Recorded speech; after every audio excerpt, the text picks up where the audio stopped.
Good evening and welcome to another episode of Unscripted and Unchained RPG Review.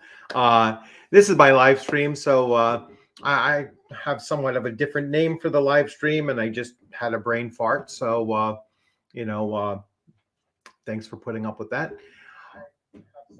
So what I wanted to do today is this is kind of a response video. So I am responding to a video from J. Scott Garibay, who was talking about N-World's uh, top most anticipated tabletop role-playing games of 2022.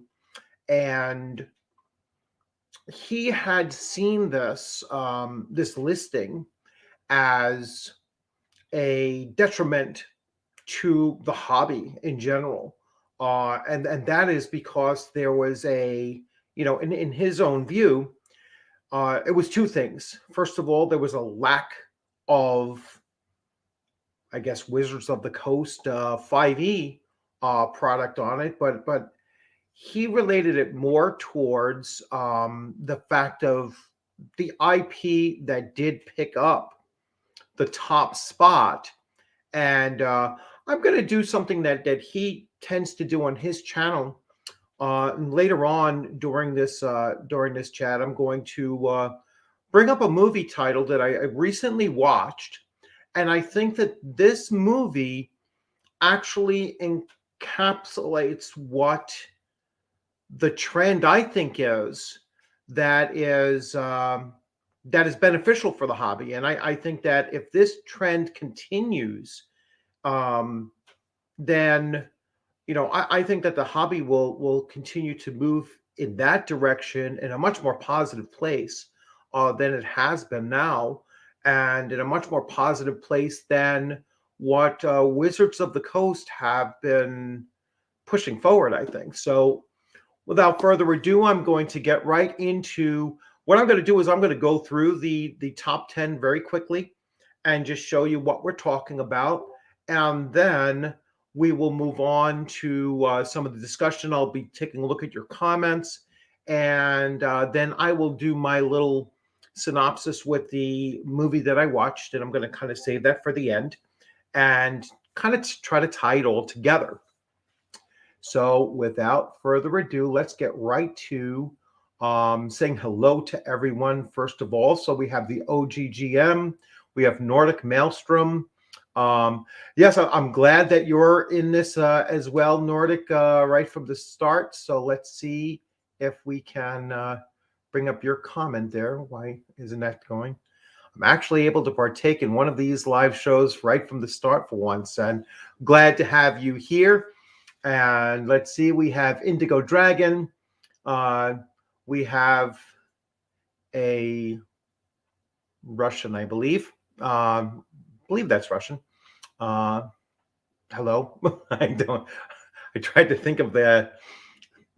I don't think it's Dos Vidania, but maybe it is. I'm not quite sure. Let's see, who else do we have here? Well, we have the 3 or 4 of you that I have seen often. So welcome, and thanks for dropping in. I know this was kind of impromptu, and I know that inappropriate characters is coming up as well. And, there may be some drop off there. So I understand, and that's fine. I wasn't actually looking to step on anyone's toes. And so welcome, James. Good to have you here. And Nordic Maelstrom lives in Pennsylvania. So we're in the same time zone. So, but glad to have you along too. All right. So here we go. Banners. Let's get to so I will go back. So this talk is about the top 10 anticipated role-playing games of 2022. And it was expressed that this is a problem, and I'm going to say it's a looming problem for Wizards of the Coast and 5e. And I will elaborate on that as well. I see it as problematic for that company and not for the hobby, as Scott Garibay had put out. So I'm going to take these in reverse order and kind of decline down. So from 10 to 7. We have, so in the top 10, number 10 spot is Werewolf the Apocalypse by Renegade Studios.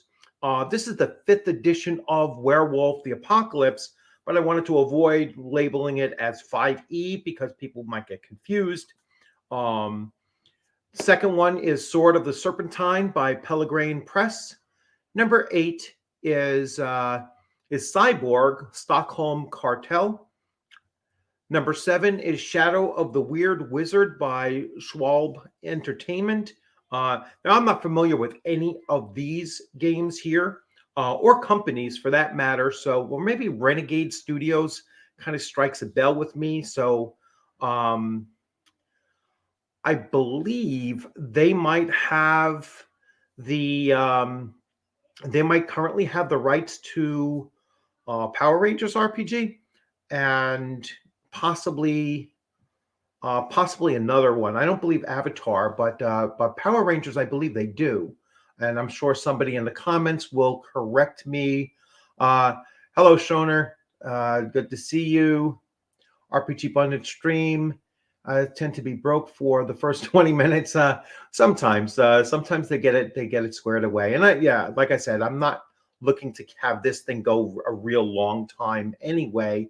I just want to make this point and kind of debunk, and on one point, and then on the other point, kind of make my own assertion here.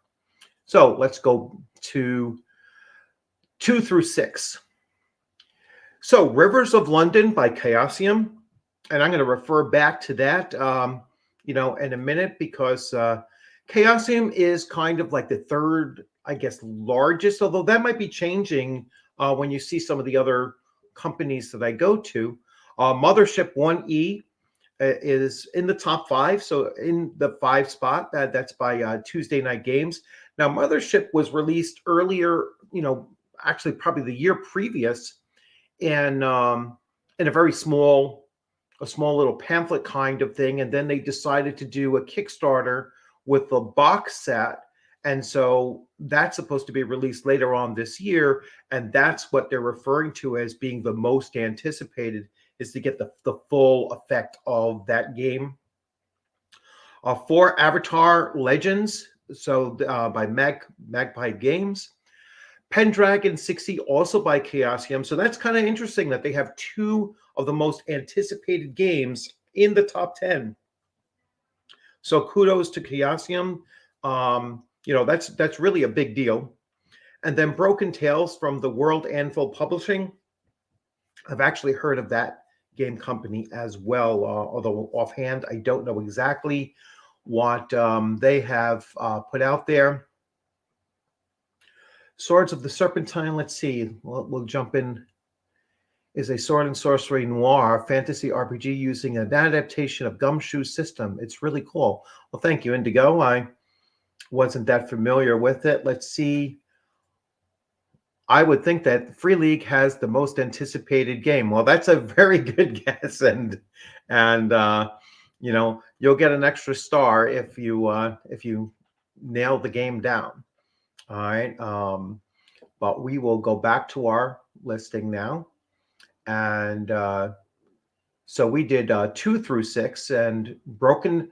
So the Broken Tales, I'll go back. So the Broken Tales, the World Anvil Publishing, and if someone knows anything else, I didn't actually do the research to see what else they actually published, because I was going to focus more so on the number 1 pick, and Schoner was correct.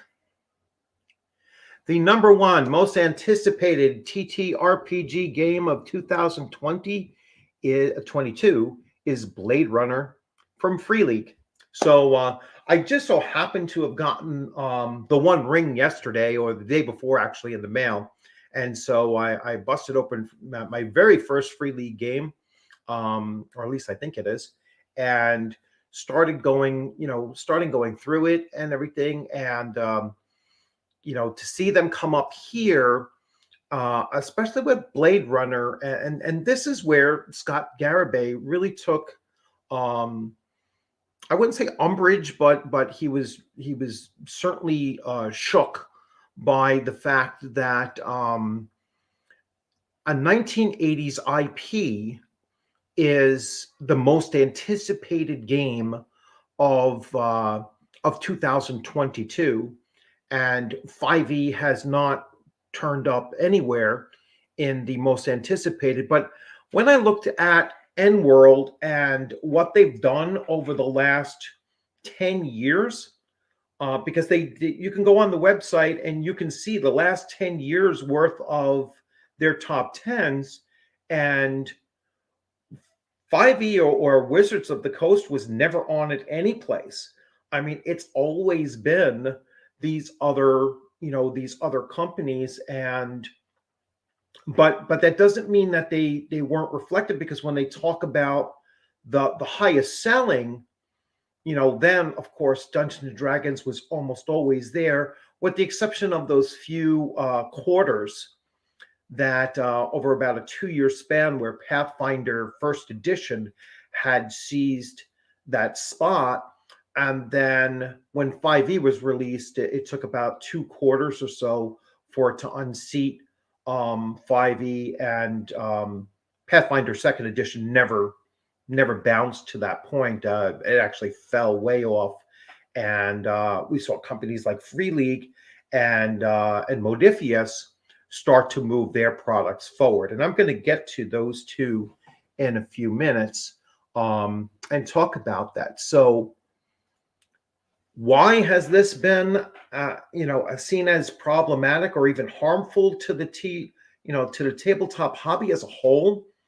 And I think primarily, with J. Scott Garibay, he equates the hobby with Wizards of the Coast. He doesn't separate the two, and he doesn't believe that that Wizards of the Coast and the hobby in general, that they have to walk in sync with one another, that one has to be successful in order for the other to be successful, and vice versa. And it just I mean, he's welcome to believe that, but I certainly don't think that way, and obviously the rest of the industry doesn't either, because I don't think anyone is pointing to the same quote unquote problem or detriment to the hobby because of some of these games coming out that are highly anticipated and very successful on their own. Now, are they outselling the McDonald's hamburger version of of the tabletop hobby? No, they're not.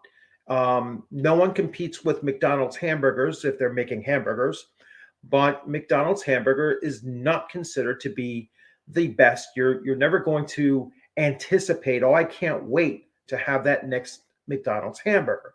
And that's, I think, the best analogy I have for comparing the way that the market functions, is that you have to be able to separate quality from just the mere fact that it sells a lot more. That they're two separate indicators. Let's see what we have in comments, because I'm trying to go back and forth. Yes, Scott, I believe does, and I will put up this here. He does exist in a vacuum, I think, and he acknowledges that he's one of the very few, if not the only one, sometimes, with these views.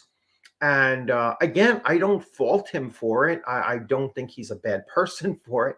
I just think that he's blinded by these this view that it's, and I think that Wizards of the Coast in one case kind of supports this this view or mentality as it looks at the game, because they're only looking at, well, we're the top seller, and they're not so much worried about whether or not there's quality going out there, and they're more about selling a message than they are about selling mechanics, or certainly a game and the way that it works. And so that's another component that I don't think that they really realize.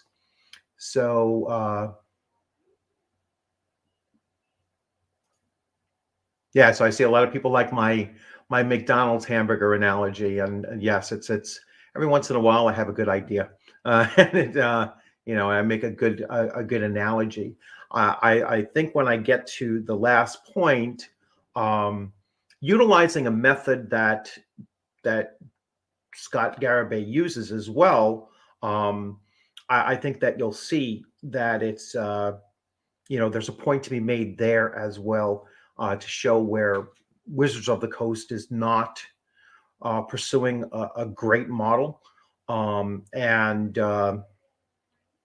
Scott is not really picking up on that fact. Let's see what else we have here. No one sees a problematic except, no, I don't want to spend any time. I'm not going to call anybody crazy or anything like that. I am just going to go through, but there is not a single WotC product that is anticipated not nominated for awards again this year, and that's true. And it's been for a long time that they weren't even anticipated back in 2014. So it wasn't. They weren't striking the most anticipated, even though they sold the most. Like I said, the McDonald's hamburger, model, it's going to sell more tomorrow than any other hamburger out there, but no one is like, I can't wait to get there and buy that.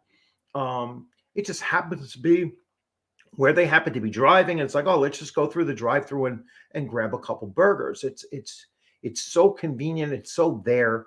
They know the name. There's a McDonald's in every freaking town. There are probably multiple McDonald's in some larger towns, and so it's just convenience. It's there. They know the name. Let's see. Blade Runner would be a lot more fun to play than to watch. The movie is boring as sin. Yeah, but it's classic Indigo. It's classic. I mean, some of those lines, that monologue. I'm talking about the original. I'm not talking about the new one, which I've only seen parts of. But the original is amazing. I didn't catch that as being boring. Maybe I'm just older. So let's see. All right, so the Westwood Blade Runner game for the PC was boring. Yeah, most video games that are movie adaptations or adaptations, I should say, are usually pretty crappy. Okay, so here we go. I'm going to go to the next banner here, and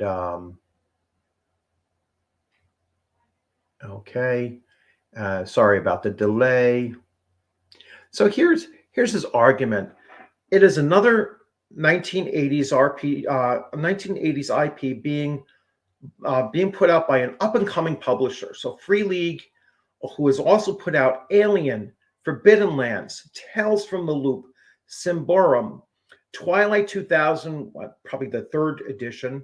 I don't know if it's actually officially called that. Vaesen, Mutant Year Zero, Coriolis, and Morkborg. I mean, these are all huge titles, or most of them are huge titles. And this is what they're nervous about. Like those in Scott's camp, the very few that there are, Wizards of the Coast is probably nervous about it as well.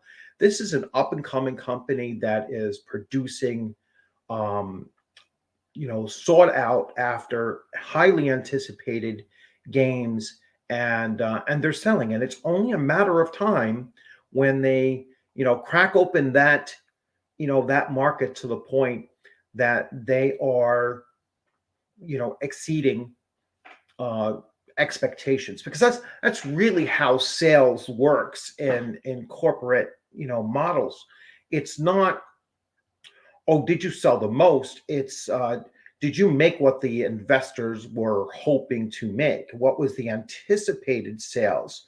So you could be making money, but if you're not making what the shareholders are looking for and expecting, you're still going to be in a problem. All right, and Now, I'm not saying that they're going to, fold house or, shelf the product or do anything like that. I'm just saying that they're going to look at changes to be made if they don't feel that they're hitting those targets that they're looking for. So it's not just enough to be making a profit. It's not just enough to have the highest sale numbers. They have to have the highest growth. That's what investors are looking for. They don't care if they're on the top of the pile. They care that that pile's top is increasing by a certain percentage of a return that they are going to actually get. Here's the next thing that I think should make them even more nervous.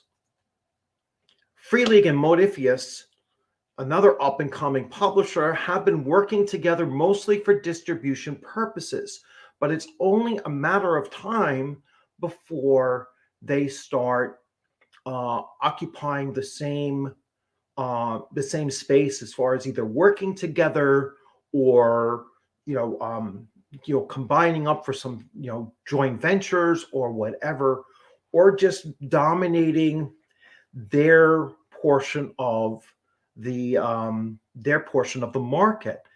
And I make that argument based on if you start looking at some of the licenses that Modifius has. Modifius currently, as far as I, though this is a pretty accurate list, so they had Conan 2D20. Now I know the Conan properties have been taken back. Someone else holds them now. They have Star Trek Adventures. They have Dune. They have John Carter of Mars. They have The Elder Scrolls Skyrim, Fallout, Thunderbirds, Kung Fu Panda, and Achtung Cthulhu. And probably others that they are working on as well. These are all, fairly well-known properties. Some of them older, some of them tied to video games, as far as Skyrim and our Elder Scrolls and Fallout, Thunderbirds, going back to the late 70s or probably early 80s. A lot of these are older IPs that were popular, very popular back then. And so again, this gets to one of J. Scott Garibay's arguments that we're bringing the old and moving it forward.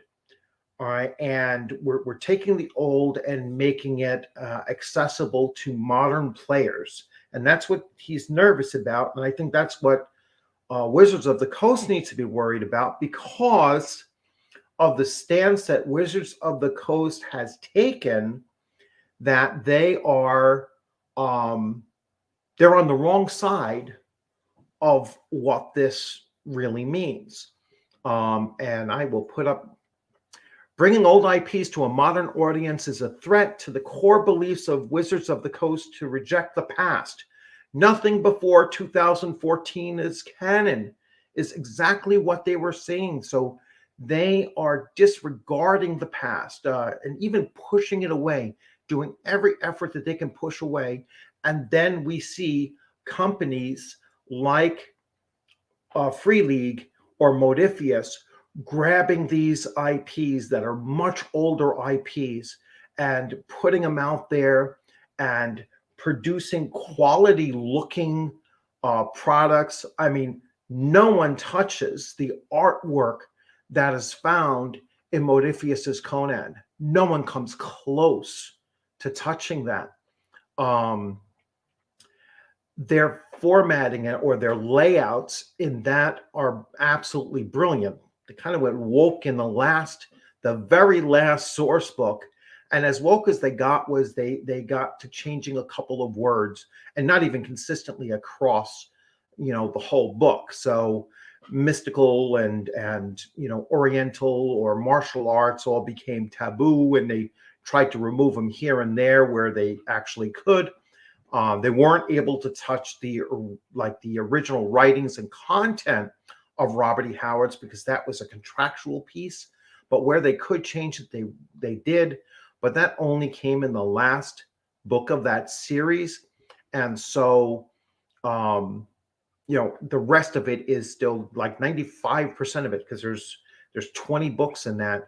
95% of it is as written by Robert E. Howard. Everything stayed true to his writing, and so I don't fault them on the first 19 books. I don't know why they bothered going that route. In the last book, it didn't make much sense, but it is what it is.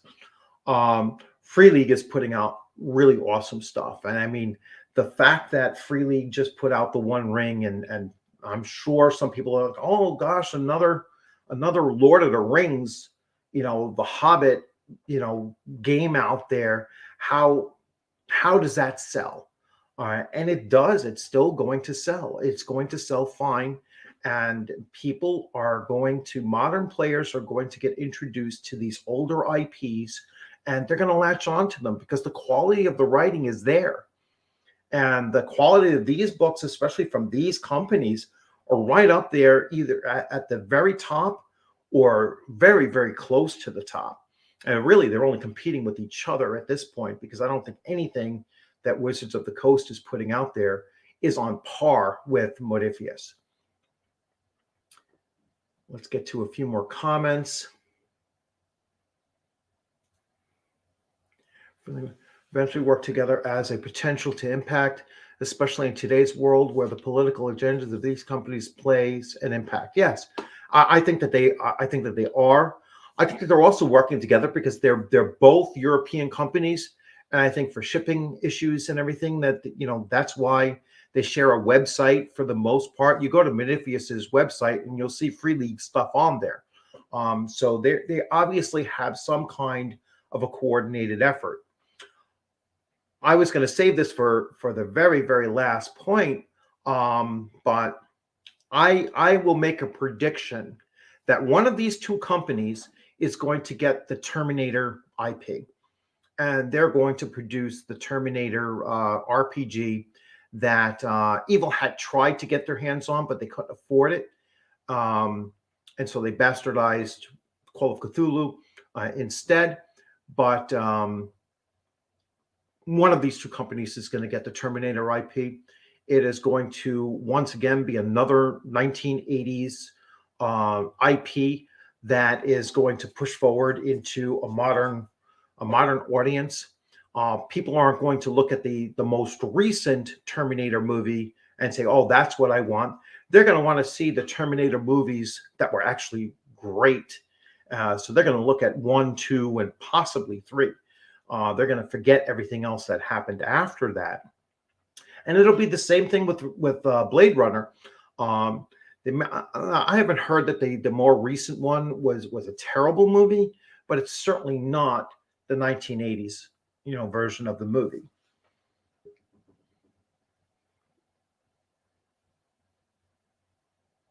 So we're getting more. So Modiphius has published Elder Scrolls Miniatures game and just kickstarted a board game. Yes, they are growing. They are pushing forward. They're starting to get some of their North American distribution in place now. They are poising themselves.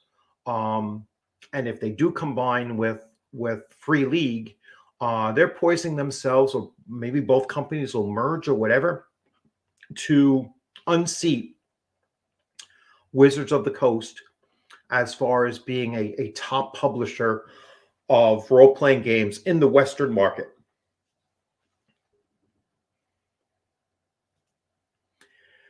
Could be intriguing, but maybe a little limited in what you can do there.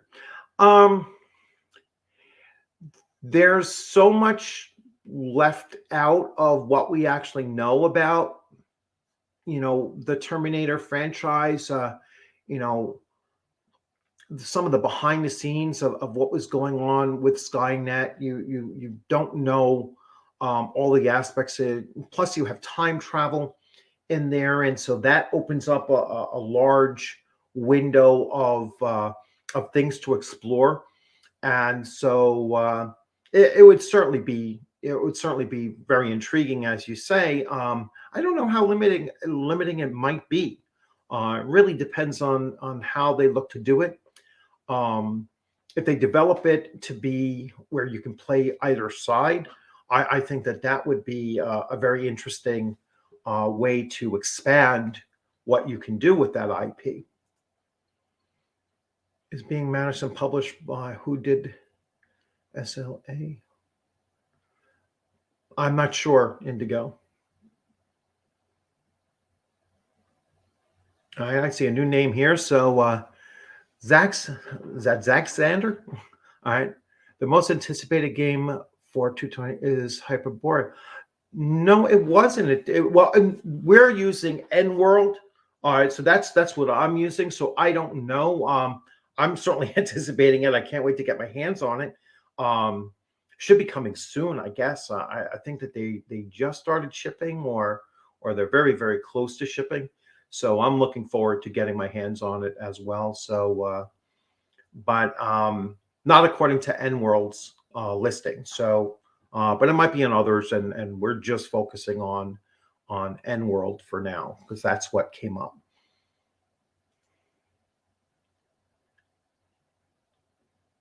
Which RPG was up? Yeah, it was Kickstarter last year, and it's due out.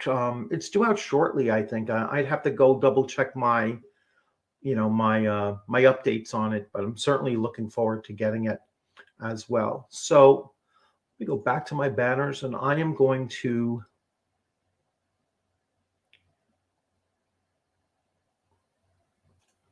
So let me start making my Ghostbusters Afterlife analogy here.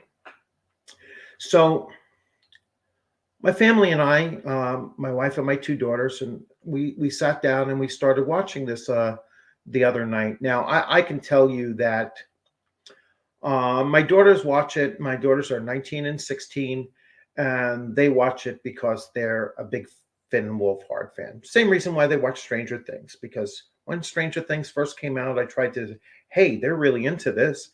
Let me see if I can get them to play D&D. They had no interest in playing D&D. It was like, no, we just watched this for the boys in the show. All right. My wife kind of watched it, but she wasn't a big fan of that. So we're watching Ghostbusters Afterlife, and my wife, once again, she's younger than me. So she was probably about 10 when this movie came out, or maybe even younger than that. And she wasn't a big fan. Like, she was like, oh, I don't even think I ever remembered watching it. But for me, I was a big fan of the first two movies. Really enjoyed them, and especially the first one. And so when we're sitting here, we're watching Ghostbusters: The Afterlife. If you're watching it, and I don't mean to spoil anything, there's an element in there where the new cannot win without the old. The old had established everything that the new needed to discover and to utilize in order to be successful in the movie. And the old was there to and in one particular scene, it's really very clear, and I'm doing this spoiler free. The old steadies the hand of the new, so of the children or grandchildren in this case, steadies the hand, and they're able to become triumphant over it. And it was a complete marriage of both old and new, and that was the only way that they would be successful. And it was such a message, powerful message, that for me allowed me to look at the course that Wizards of the Coast is going with Dungeons and Dragons and say they're just simply wrong. They should be embracing the old to reinforce the new, and look for that that combined to move forward. And it was a phenomenal movie, for that message alone. As a gamer looking at it and seeing that was an incredible message for it, and they really need to continue doing that. And I see these companies now like Modifius and like Free League, who are looking at these old IPs. There's a reason why they're looking at these old IPs. So Wizard of the Coast at one point, realized that you know, there's no modern day well for them to tap into. No one likes to create a new IP. We've seen this in comics, we've seen this in Hollywood movies, the reboots and they just keep on going back to the old, and then they try to convert it by rejecting what the old was. They just grab the bare bones idea of it and try to run with that, and it doesn't work. And again, people talk about, oh, they're using this new model with the MCU, and they're doing just fine. Or look at Star Wars and how every Star Wars movie makes $1 billion. It's the McDonald's hamburger analogy again. All right. You can't look at just because it sells means that there's quality there. They're selling the label. They're selling Star Wars. They're selling Marvel Universe. They're selling Dungeons and Dragons. That's what the people are actually buying. But when they get it, and when they've actually consumed it, if they're asked, "Are you going to eat this again, or is this going to be your first choice?" It's not your first choice. Are you anticipating eating this again? You're anticipating playing this game again? No, I'm not anticipating playing this. Are you ever going to watch that movie a second time? No, I'm not going to watch that movie a second time. It's like they're taking it, they're buying it the first time, taking a look at it, and then saying, "All right, that's not my thing," or "It's not, it just wasn't good. It was disappointing," and then they're looking to move on to something else. So that was my primary argument, against this idea that these companies taking these older IPs and moving them forward is bad for the hobby. It's what's going to breathe life into the hobby, and people need to embrace that, and companies need to embrace that idea.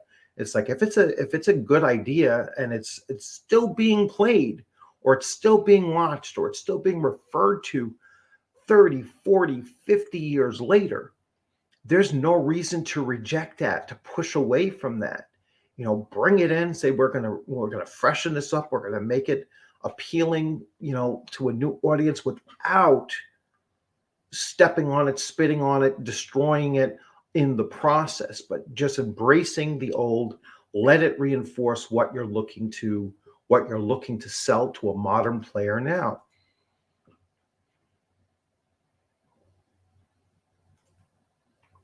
Yes, it is. I mean, it really is, and it's one of the few movies that we recently, and we purchased it too. Which was another thing. We actually bought it because it wasn't streaming, free yet on a streaming thing. So we bought it from Amazon Prime, and really happy that we bought it. And it's one of the few movies recently that I would actually watch again.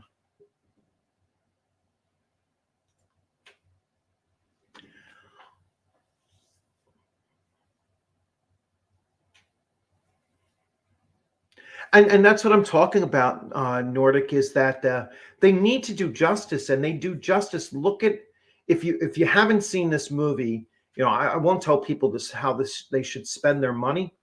So if you have some means of seeing it for free, absolutely go for it.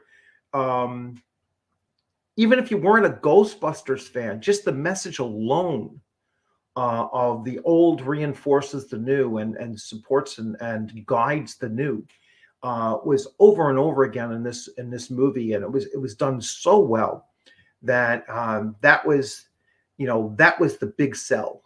For me, I was like, wow, this was I didn't even focus on the acting, or whether the acting was good or not. I mean, it was mostly kids anyway, so you never expect super performances from child actors anyhow.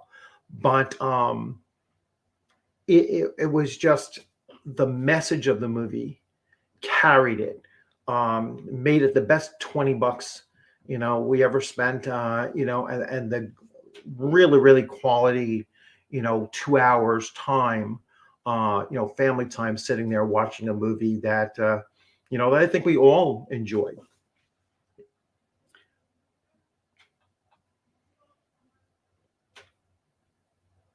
I'm not sure what is all superficial, biggest geekus. And once again, welcome as well. Um, so let's see. And then the last thing, the last banner that I had that I was going to throw up there was can a Terminator RPG be far in the future? And I don't think it is. I think that we will probably see a Terminator RPG, um, within the next 2 years. I think that one of those two companies is going to grab a hold of it, and they're going to start producing it, um, and they'll run with it. I think that either of those two companies will do a good job with it. I think probably Modifius a little bit better, but that just goes based on the systems, and I think that their system is a much more dynamic, and I like the 2D20 system. It worked really well with Conan. Um, I think that it doesn't work as well or with Star Trek. So I think if you have a high action, very cinematic kind of game, um, that's where their system shines. And Terminator, I think, would do well with that. I don't know how Dune is going with it either. Um, so it's I don't know exactly how Dune uses the system, but I have heard that Star Trek does struggle with that system. It's not a great melding of the two.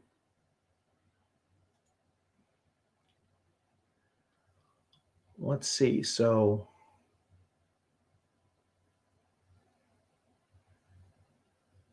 so you're talking about, yeah, Hollywood's.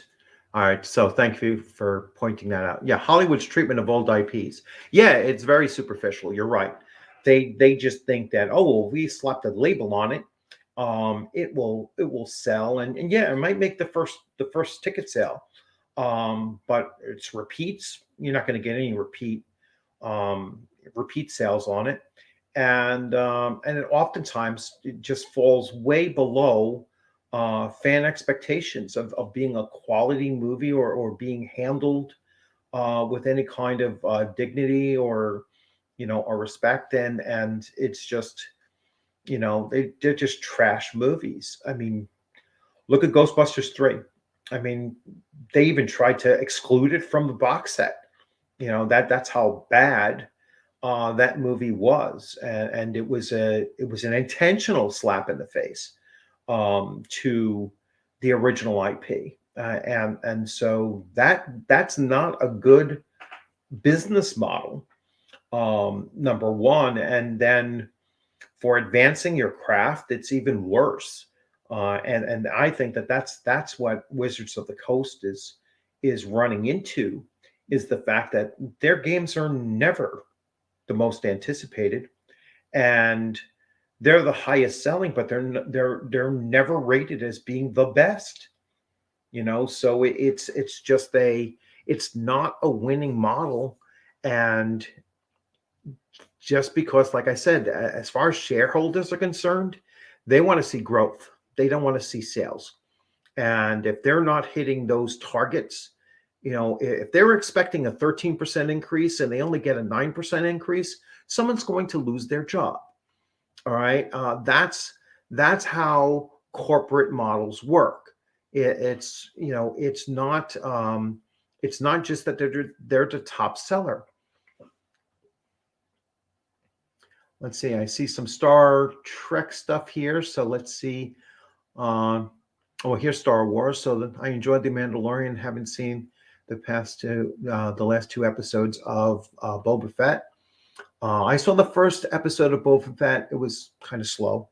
I will watch the second one just to see if it gets any more interesting. But it was really slow, and I thought Boba Fett was not portrayed really really well. I would love to play Star Trek, but I think Traveler does a great job scratching the space epic itch. Yeah, and Traveler was not in my satellite, view back in the early 80s. I think it was, I don't know, it was just at a time when I was not looking for that kind of thing. I was playing Star Frontiers, and we had our sci-fi with Star Frontiers, our my gaming groups, fantasy was obviously Advanced Dungeons and Dragons. Our horror was Call of Cthulhu, probably second or third edition. I'm not sure which one. Our superheroes was Villains and Vigilantes, second edition. We tried Champions, and we tried. I don't know if we tried Heroes. We might have. We played GURPS, but we played GURPS mostly for the solo play. Like Conan GURPS was great. I loved it. Um, but as far as like a fantasy, or just like a use it for any kind of a thing, we weren't really into those generic things. We played Toon just as a whimsical thing. We played James Bond. So we played all different kinds of genres, and we kind of settled into certain game systems for those individual genres, and we stuck with them. So we played a lot of different games. Twilight 2000, we stuck with first edition, didn't like second edition, so we never moved on to it. We pretty much stuck with certain things.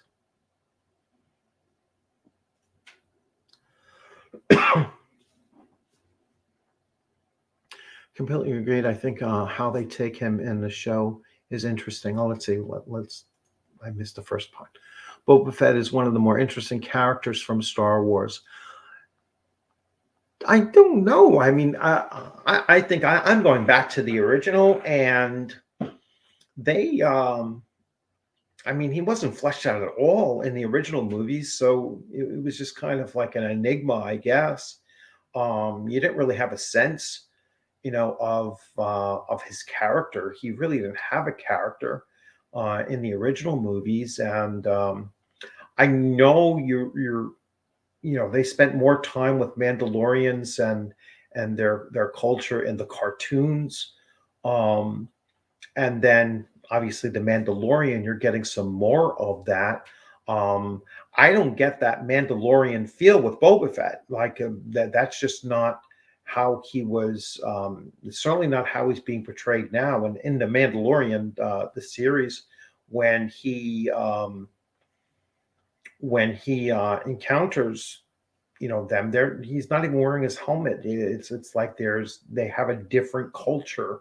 Um, a different whole different way of doing things there, so it's yeah, I don't know. It's I wouldn't say that he's more interesting, one of the more interesting, certainly. um Not fleshed out a lot in the older stuff. Hopefully they do a better job of it moving forward. In the EU and the Clone Wars, he is interesting. Yes, they do pick up in the Clone Wars. I don't remember seeing him much in the novels, but I spent more time with the Sith in the novels, so I'm not really sure. Um, I loved like Darth Bane and Darth Plagueis and Revan novels. Those were all great.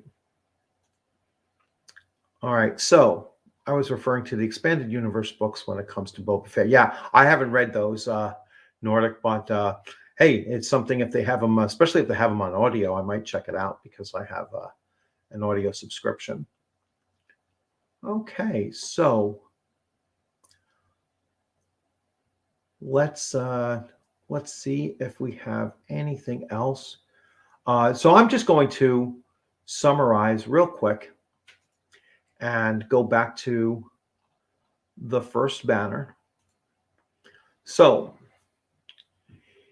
the problem that I see looming for Wizards of the Coast and 5e in particular is that these two up and coming companies, both Free League and Modifius, are producing games or publishing games that are the most anticipated, oftentimes win awards for being the best at their, for that particular year. I went through the listing of some of the games that they have put out, and at least 10 games from each, and and 5 of those 10 are, within tabletop role-playing households. They're household names.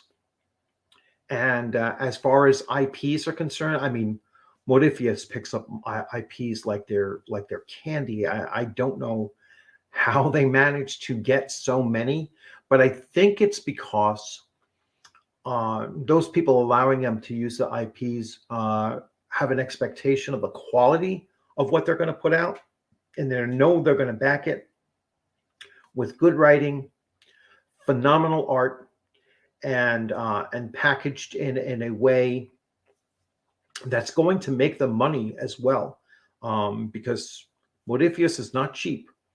To buy their products is not cheap, but you're getting quality, but it's certainly not. It's certainly not OSR low end, cost. It's up there. If you're lucky to get Kickstarters and be able to back it still at a couple $100, a pop, you'll get a lot of money, a lot of bang for that few $100, but you have to have it's not easily expendable income for a lot of people. So it's it's a tough sell, some of their products, but I guess they do much better with their PDFs, and they do bundles. They do a lot of humble bundles, or however you say it, and they humble bundles. They combine them up and sell a slew of them for a fairly decent price, and you can get some pretty good deals. Let's see. I honestly don't like Hollywood. Nope, I read that one already. And let's see. Admiral Thrawn trilogy. Yes. It's about the start of the final novel. Yes, those would make great movies as well. First time on one of your streams, and nice to hear. Well, thank you, Mike Harrison. It's nice to have you here for the first time, and nice to have you along, and hope you're enjoying it.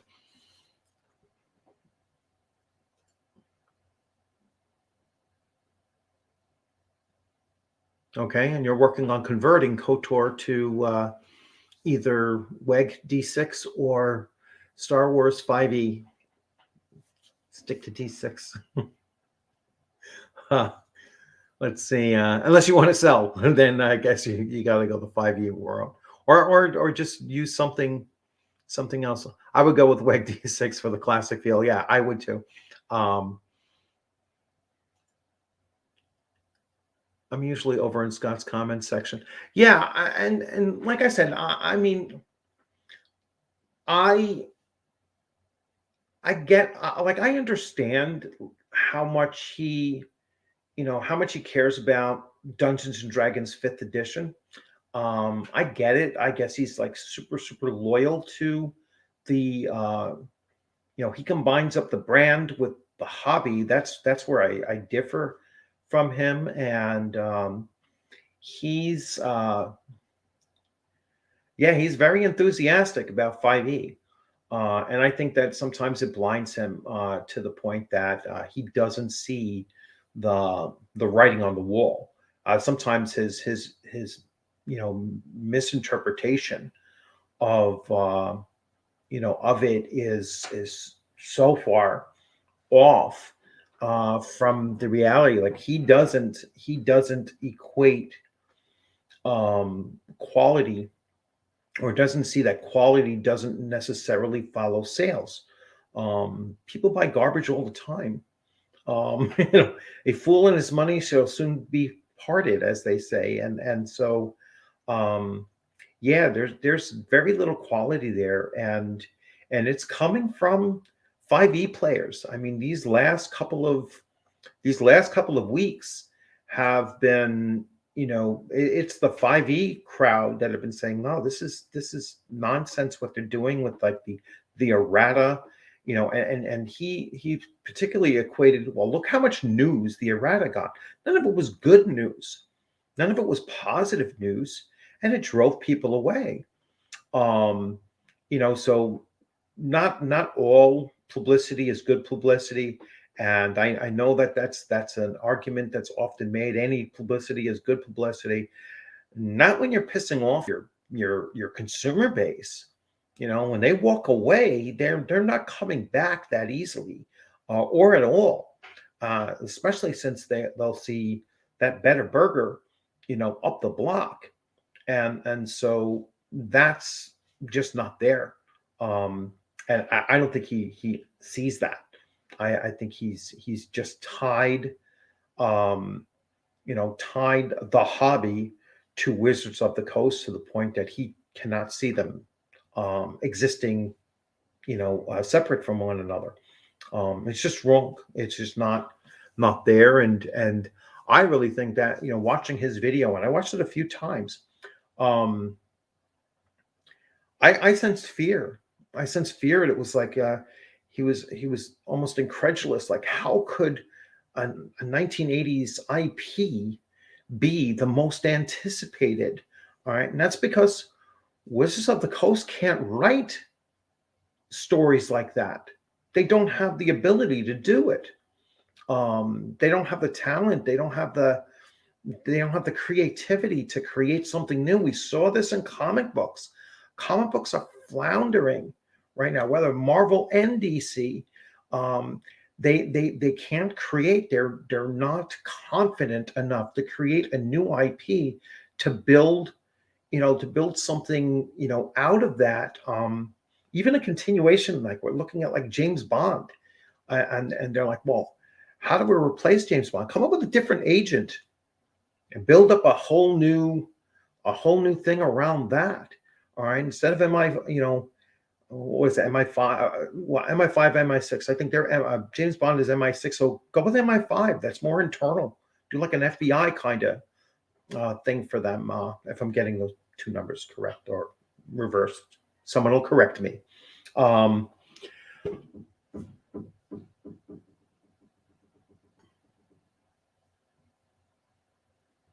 I will put up this one. Yeah, yes. I mean, he's toned it back a tiny bit.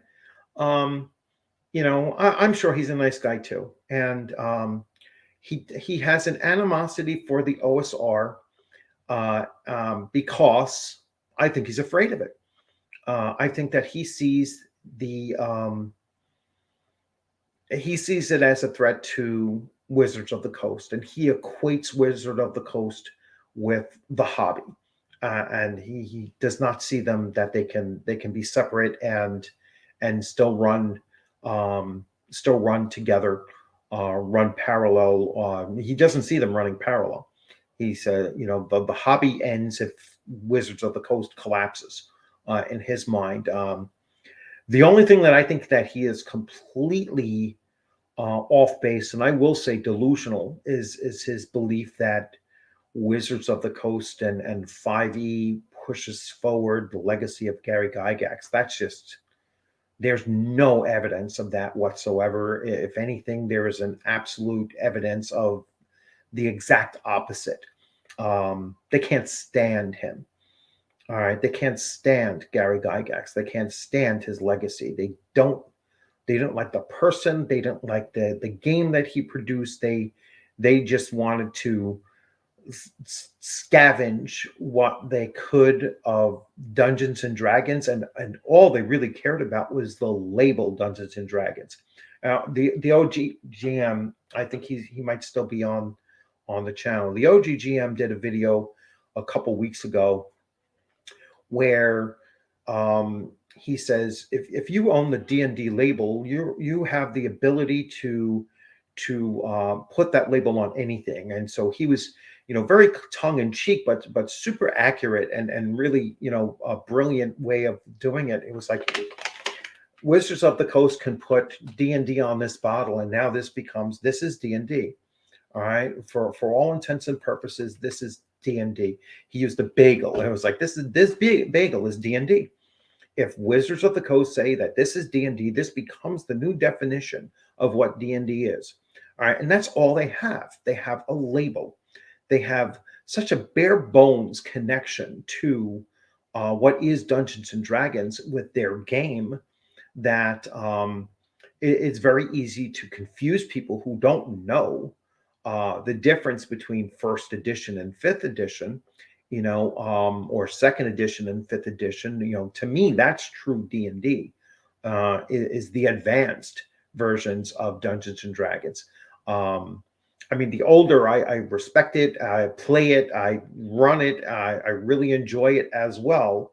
But to me, that's the basic game, and then you move on to the advanced game, and then that's just the way that I played the game back then, and it's how I look at the game now. Although I still, nostalgia reasons why, I like to go back to running old school D&D. AD&D is my choice to play if I'm going to play any fantasy role playing game. Now, if I'm going to go OSR, leave Dungeons and Dragons off to the side and go to an OSR game, then I have much more flexibility. I can go to a Lion and Dragon. I can go to basic fantasy, or some of the other games, DCC. I can go that route as well. So yeah, I think that's his disconnect in seeing that Wizards of the Coast only likes the label of Dungeons and Dragons. They leave everything else behind, if they could, or 90% of everything behind, and just run with that label and the bare bones of the gameplay, because they quite frankly don't have the talent to produce their own system. It's why they only make one system. They have Magic the Gathering, which is a completely different system. It's a battle card game, and they have Dungeons and Dragons as a tabletop role playing game, and nothing in between. They've left all of the other licensed products of TSR behind. They'll never do anything with them because they either don't want to or don't know how to, other than just to regurgitate it and put out a very similar product to what they have. And it's never going to rise to become the most anticipated. It'll never be there. And I don't think that they're going to get to the top of the best game of the year. Just not going to happen. Or the best release, best supplement, never going to be there again. And I don't think they were back when they first released. I don't think that they were ever the best game of the year, whether it be 2014 or 15, when 5e was first released. Well, let's get to a couple other comments, and then we will wrap this up.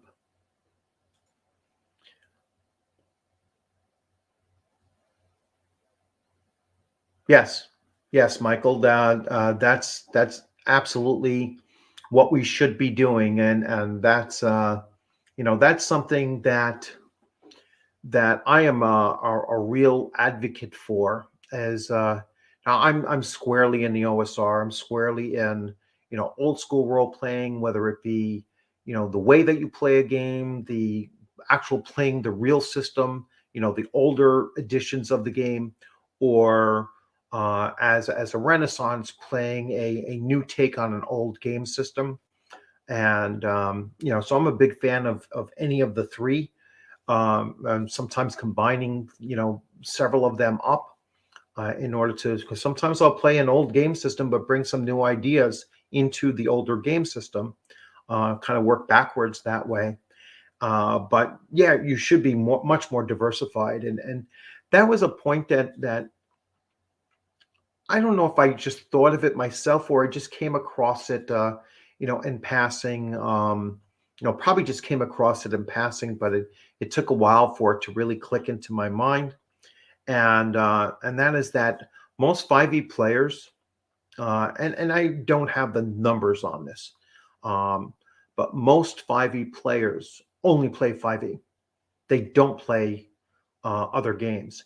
And I think most people in the OSR play different games. They play different genres, different games, and both older and newer games. I think that there's much more diversity in our catalog of games that we play than your typical modern 5e player. I think that they're just laser focused on, this is my game. This is the only thing that I play. This is the only thing I know how to play, and that's pretty much it. Encyclopedia of the PDF of Wrath of the Immortals. Let's see. Sometimes, would you recommend the rules encyclopedia for tracking down the individual? I like both, but I like if I'm playing with new players, like new to the hobby, never played a tabletop role-playing game before, I would go with D&D Beck Me, the first book, rather than giving them the rules encyclopedia.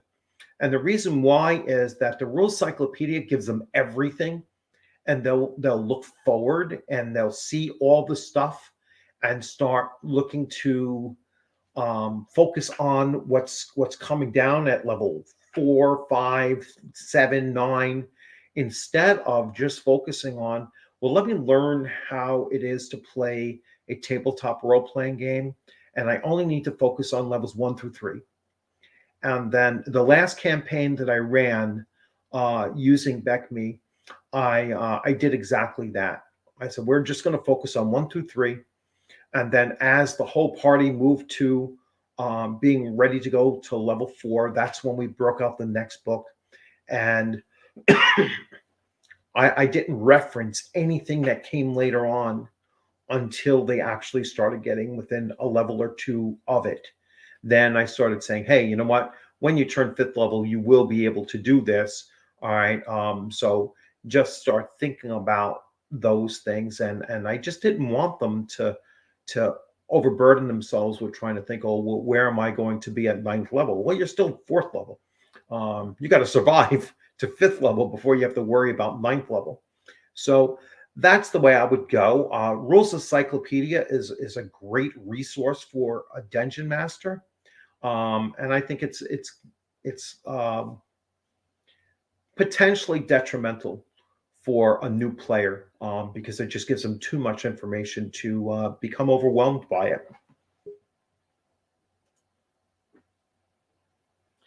Okay.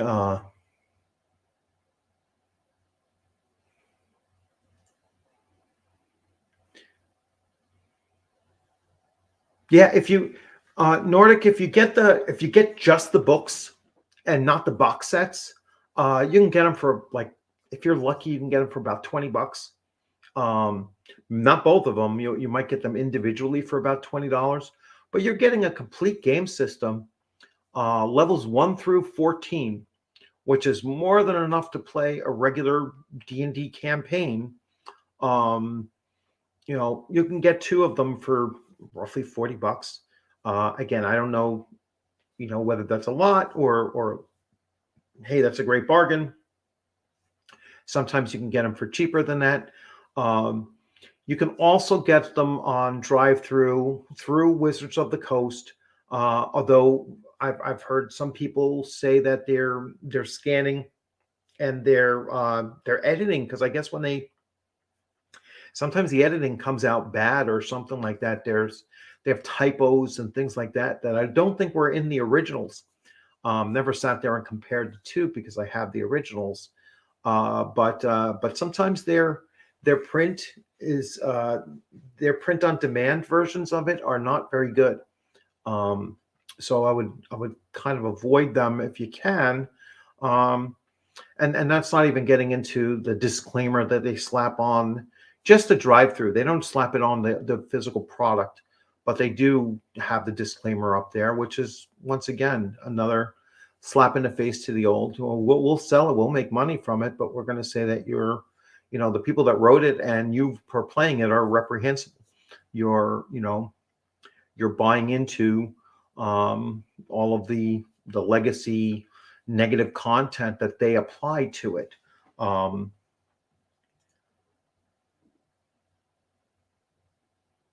Yes, it's in comparison. It is Wizards of the Coast hardcovers are $29. They act like, oh, this is a big sale price. It's $29. They're normally like 40, $50. You can get entire systems. You can get a box set if you're lucky. You can get a box set for 40, $50. Um, but again, I'd say just get the books. Forget about you don't need the dice and the crayon and all that stuff. You'll pay over $100 for that kind of a box set. Okay, so yeah, I'm going to wrap this up because I know that there's some other streams going on, and I'll probably look to pop into one of those as well. And I really appreciate you all popping in here. Nordic is throwing in Grand Duchy of Karamikos, Glantry, and yeah, all those books are off of Drive Through, and they seem to be pretty good quality. Well, yeah, thank you. I'm sure that they are. I mean, some of them are like I got the Star Frontiers, the Zebulon's Guide to the Galaxy, and it was horrible. I was like, it's just not a good way to present that. And I was glad to land for about $30. I think I got the original book with the map too. So I was like, oh my gosh, it was a steal. So I was certainly happy to get a hold of it in that format in its original. So see if you can get it. See if you can get it for for a lower cost. Anything around 30 or under is a pretty good bargain, and go from there. You only have to buy it once. That's another way to look at it. It's the gift that keeps on giving. These older books. I mean, I have my first edition behind me, and second edition as well, and they're I could play those for the next 30 years.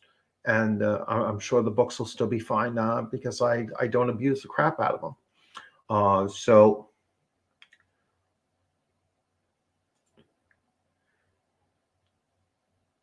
yeah, that was a steal. It was finding the original book with Zebulon's Guide. It's hard because on eBay they put up the Wizards of the Coast book.